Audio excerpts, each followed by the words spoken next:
বাক্যবোৰ ইংৰাজীৰ অসমীয়াৰ পৰা ইংলিছলৈ ট্ৰান্সলেট কৰোঁতে প্ৰথমত আমি কোনটো বস্তু চাম বাক্যটো সাবজেক্ট ফলো কৰিম ভেৰি নাইস সাবজেক্ট কি চাম সাবজেক্ট কোন হৈ যাব মই হৈ যাব সাবজেক্ট ইয়াৰ পিছত আমি কি চাম বাৰ বাৰ কি হৈ যাব নহয় আছো নহয়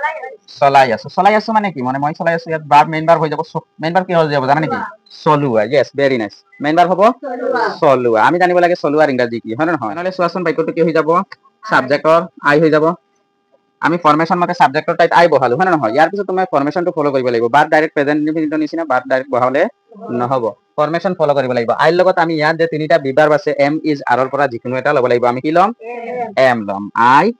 এম হয় নহয় লৈ ললো হৈ গল ইয়াৰ পিছত আমি আহিব লাগিব ভাৰ্ব ভাৰ্ব কি হল মেইন ভাৰ্ব আছিল চলোৱাৰ ইংৰাজী হৈ যাব ড্ৰাইভ এতিয়া যদি মই কাৰ চলোৱা তেনেহলে হ'ব ড্ৰাইভ কি হৈ যাব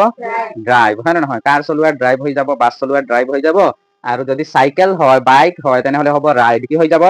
বাৰটো ৰাইড আছে এতিয়া তোমালোকে ৰাইডৰ লগত আমি কি লগাম আই এন জি কেনেকৈ লগাম চাবা ইয়াত ৰাইড আছে নহয় আৰ আই ডি হয় নহয় এতিয়া প্ৰেজেন্ট কন্টিনিউয়াস টেন্সত বা এই তোমালোকে যেতিয়া ভাৰ্বৰ লগত আই এন জি লগোৱা লাষ্টৰ ফালে ই টকাটো ই টু উটি কি হৈ যাব আই হৈ যাব কি হৈ যাব ই টু উটি আই এন জি লাগিব কি হৈ যাব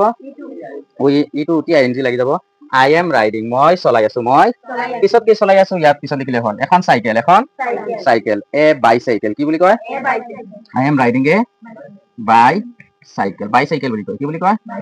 বাইসাইকেল হৈ গল